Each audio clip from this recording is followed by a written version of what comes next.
नमस्कार दोस्तों, ब्लडी सत्य के आज के इस एपिसोड में मैं आप सभी लोगों के सामने एक ऐसी शक्ति की कहानी लेकर आ गया हूं जो आप सुनेंगे ना तो आपको आपके कानों पर विश्वास नहीं हो पाएगा।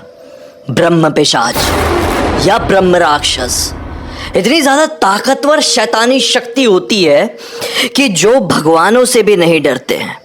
आप इनके सामने हनुमान चालीसा पढ़िए, ये भी आपके सामने आकर आपके साथ साथ हनुमान चालीसा पढ़ेंगे और वो भी आपसे ज्यादा बेहतर, आपसे ज्यादा अच्छे उच्चारण में। ये ऐसी शक्तियां होती है जिन्हें वेद पुराणों का भी पूरी तरह से ज्ञान होता है और साथ ही साथ किसी भी चीज से बिल्कुल भी डर नहीं होता है। जरा सोचिए, ऐसा कोई ब्रह्म पिशाच या ब्रह्म राक्षस आपके पीछे लग जाए तो आप कैसे उससे छुटकारा पा पाएंगे। कई बार ये बड़ा मुश्किल होता है तो कई बार आपकी सोच से परे। आज की ये कहानी भी कुछ ऐसी ही है जो आपके दिमाग को हिलाकर रख देगी। आज से ठीक ठीक कुछ ही दिन पहले, संडे की बात है, अभी पिछले संडे की ही यह घटना सक्षम नाम के लड़के के साथ घटी। तो सक्षम आगरा के पास के एक छोटे गांव का रहने वाला बड़ा खुशहाल सा लड़का अपने परिवार के साथ अच्छी खासी जिंदगी जी रहा था। संडे की ही बात है, थोड़ा फ्री था, घर पे अपने कमरे में लेटे लेटे टाइम पास कर रहा था कि 3 बजे के आसपास उसकी मम्मी उसके पास आई होगी या थोड़ा और पहले पकड़ लो। आके बोलती है कि लेटा लेटा क्या कर रहा है, घर पे थोड़ा काम है, चीज़ों में ध्यान लगाया कर। चल, घर पे राशन खत्म हो गया है, जा तू राशन लेकर आ। दरअसल इन लोगों के पास राशन कार्ड था, तो राशन कार्ड को लेकर वो जो ऐसी जो दुकानें नहीं होती जहाँ पर राशन कार्ड के बेसिस में गवर्नमेंट की तरफ से राशन मिलता है बिल्कुल कम रेट में, तो वहाँ से ये लोग राशन लेने जाते थे। वहाँ से कम रेट में राशन लेकर आते थे और जो प्रॉपर जो ग्रोसरी स्टोर होती थी, जो किराना दुकान होती थी, वहाँ पर थोड़े ज़्यादा दाम में बेच देती थी या फिर ये लोग एक्सचेंज करवा लेते थे। मतलब यहाँ से सस्ते में लेकर आए गवर्नमेंट वाला प्रोडक्ट और ये प्राइवेट वाले जो दुकान होते थे उनसे एक्सचेंज कर लिया और थोड़े पैसे भी मिल गए, है ना। तो ऐसा इन लोग करते थे। तो इसकी मम्मी ने भी ये बोली कि जा तू राशन लेकर आ ताकि गवर्नमेंट वाला थोड़ा अपन को मिल जाए और फिर अपन उससे प्राइवेट वाले से थोड़ा अच्छे रेट में एक्सचेंज करवा ले। ठीक है, ऐसा बहुत लोग करते हैं, इसमें कोई आपको ऐसे करने वाली बात नहीं है, और भी लोगों से मैंने सुना हुआ हूँ। तो ठीक है, ये भैया अपनी साइकिल उठाए और अपनी एक बोरी उठा लिए और चल पड़े राशन स्टोर की तरफ जहाँ से गवर्नमेंट राशन मिलता था। अपना राशन कार्ड लेकर टाइम पर पहुँच गए थे। यहाँ पर अच्छी खासी लगी हुई थी भीड़, लाइन लगी रहती है नॉर्मली ऐसे राशन स्टोर के सामने। ये भी लाइन में लग गए, ले लिए, बढ़िया अपना नंबर आ गया। राशन 35 किलो के आसपास का सामान हो गया जो कि इनकी बोरी में डला हुआ है। अब भैया वो 35 किलो की बोरी इनको अपने साइकिल के करियर में फंसा कर घर पर साइकिल लेकर जानी थी।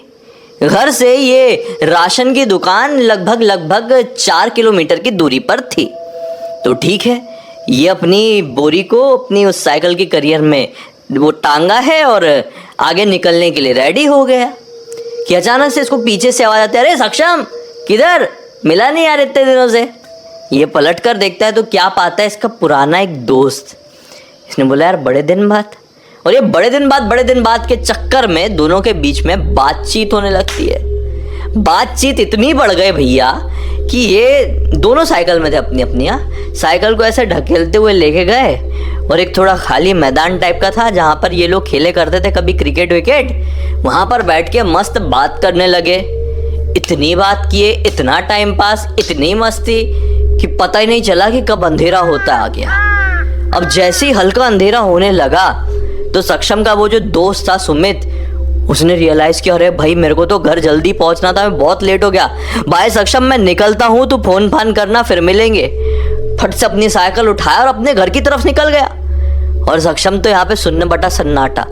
बोला इससे ज्यादा तो मुझे डांट पड़ने वाली है। मम्मी ने राशन लेने के लिए भेजा था कि घर पे कुछ है नहीं, अब जब तक मैं लेके नहीं जाता घर पे खाना खूना बनने का जुगाड़ होता नहीं। तो ये तो हो गया बहुत बड़ा वाला लफड़ा। मैं भी अपनी साइकिल उठाता हूँ और तेजी से घर की तरफ निकलता हूँ। इसने भैया जैसी अपनी साइकिल उठाया क्या पाया है कि इसकी साइकिल का पीछे वाला टायर तो पंचर है। इसका दिमाग खराब। बोला एक तो इतनी ये भारी बोरी, अब ये साइकिल के कैरियर में फंसा के मेरे को ढोते हुए साइकिल को भी लेके जाना पड़ेगा, क्योंकि जहां पर अभी ये बैठा हुआ था वहां पे आसपास कोई पंचर की दुकान नहीं थी। बस इसने अपनी साइकिल पकड़ा और अपने घर की तरफ बढ़ चला। अब ये घर जाने के नॉर्मल हर एक कहानी की तरह दो रास्ते थे। एक तो सीधा सीधा वाला लॉन्ग रूट, जो कि ऐसा रास्ता था कि वहां पे तो कुछ भी नहीं मिलना था, कोई दुकान नहीं, कोई बैठने का साधन भी नहीं। और एक थोड़ा शॉर्टकट वाला रूट, जहां पर हो सकता था कोई पंचर की दुकान मिल जाए, क्योंकि ये शॉर्टकट वाले रूट में थोड़ी आगे जाके एक सरकारी स्कूल पड़ता था और स्कूल वगैरह के आसपास नॉर्मली लोग दुकानें खोल लेते हैं, क्योंकि बच्चों को कुछ कुछ चीज़ों की ज़रूरत पड़ती रहती है। तो शॉर्टकट वाले रूट में भले ही ये कच्चा वाला रास्ता था, लेकिन एक स्कूल पड़ता, एक दुकान पड़ती और एक ऐसी छोटी टपरी चाय वाय की भी पड़ जाती। इसने सोचा कि इसी शॉर्टकट वाले रूट से निकलता हूँ भैया। अब ये अपनी साइकिल को ढोते हुए बढ़ चला। हालांकि ये जो 4-4.5 किलोमीटर का ये शॉर्टकट वाला भी रूट था ना, यहाँ से भी सीन ये था कि आधे रास्ते में तो कुछ नहीं पड़ने वाला था, फिर आधे रास्ते के बाद एक छोटा सा गांव पड़ता और वहीं पे ये स्कूल और दुकानें पड़ने वाली थी। तो पूरा जो आधा लगभग 2-2.5 किलोमीटर का रास्ता था, इसको अकेले ही एकदम सुनसान तरीके से बढ़ना था। थोड़ी आगे जाने के बाद ये साइकिल बहुत भारी सी महसूस होने लगी। इसने सोचा कि यार क्या मुसीबत है, पंचर थी और इतनी बड़ी बोरी भी, अब ताकत खत्म हो रही है। कितने में इसने नोटिस किया कि अरे बाप रे, ज्यादा ही अंधेरा हो चला है क्या। अब बदकिस्मती बताओ, ना ही अपने पास आज मोबाइल कैरी किया था और ना ही इसके पास थी घड़ी। इतना तो समझ में आ गया था कि प्रॉपर हो चुका है अंधेरा और थोड़ी ही देर पहले हुआ है, मतलब यही कोई 7:30 पौने 8, हद से 8 अभी बज रहे होंगे। खैर ये ले जाने लगा साइकिल। अब इससे जो आधा जो सुनसान रास्ता था उसको कवर किया ही है कि इसको लिटरली फील हुआ कि ये साइकिल ऐसा बढ़ा रहा है ना, पसीना पसीना भी है, गर्मी का भी मौसम है। इसको लिटरली फील हुआ कि इसको ना हाथ में ऐसी हवा सी आई है, ऐसी हवा जैसे कोई लड़की अपने बाल खोल के रखी हो, लंबे घने लहराते बाल। उन बालों के लहराने से जैसी हवा चली होगी वैसी हवा इसको अपने हाथ में महसूस हुई।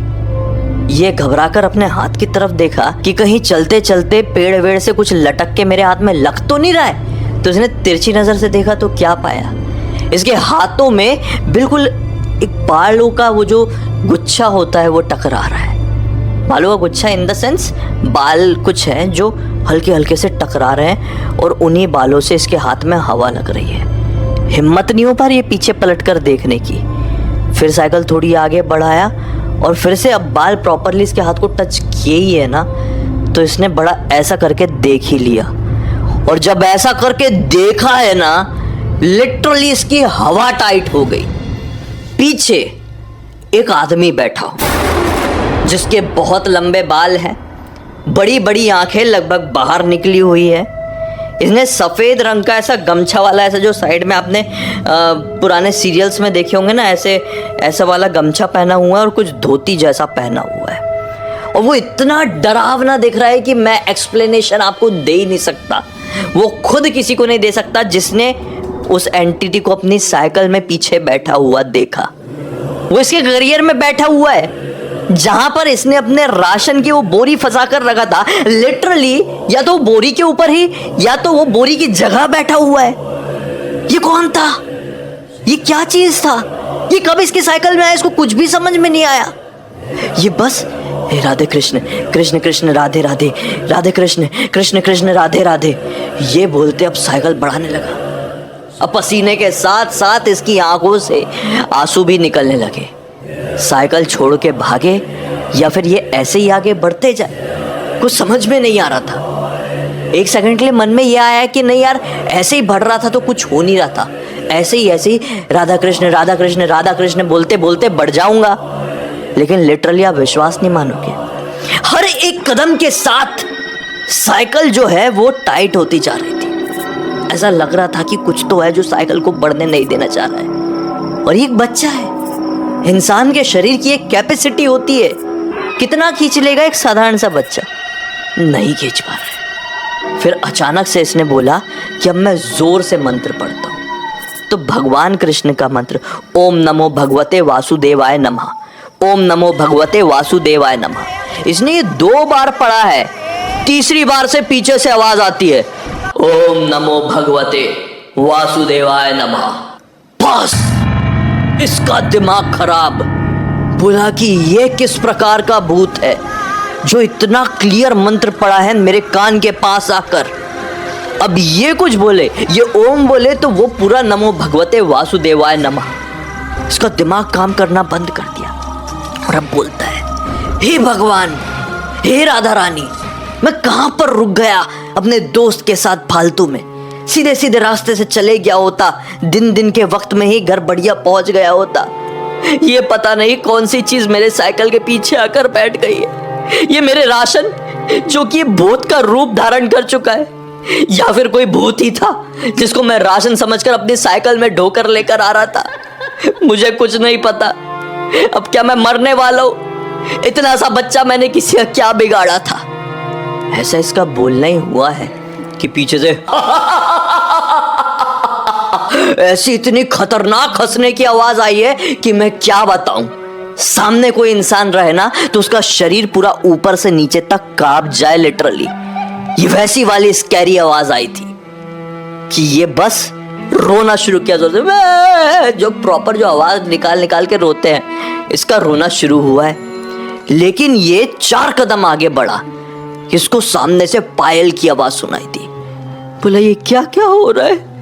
कौन कौन सी चीजें मेरे आसपास आ रही है? आज मैंने किसी से क्या बिगाड़ा? वो पायल की आवाज अब इसके तरफ बढ़ती हुई समझ में आई तो सामने दिखाई दिया कि एक औरत लाल साड़ी पहने हुए लंबी सी खूबसूरत सी इसके पास आई। बोली कि क्या हुआ बेटा, बड़े परेशान से और थके हुए दिखाई दे रहे हो। औरत मतलब ये कोई 27-28 साल की लड़की रही होगी समझ लो। बड़े परेशान से दिखाई दे रहे हो। तो रोते रोते कहता है मैं बहुत थक गया इसलिए मुझे बहुत रोना आ रहा है। औरत बोलती है कि इतनी घबराने वाली बात नहीं है, तुम चाहो तो ये राशन मुझे बेच सकते हो।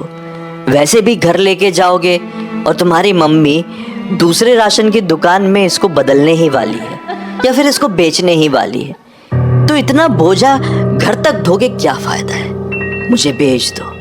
लेकिन ये बच्चे का साफ मन देखो, इसको मालूम था कि ये जो सामने खड़ी हुई औरत मेरे साइकिल के करियर में फंसी हुई चीज को राशन समझ रही है।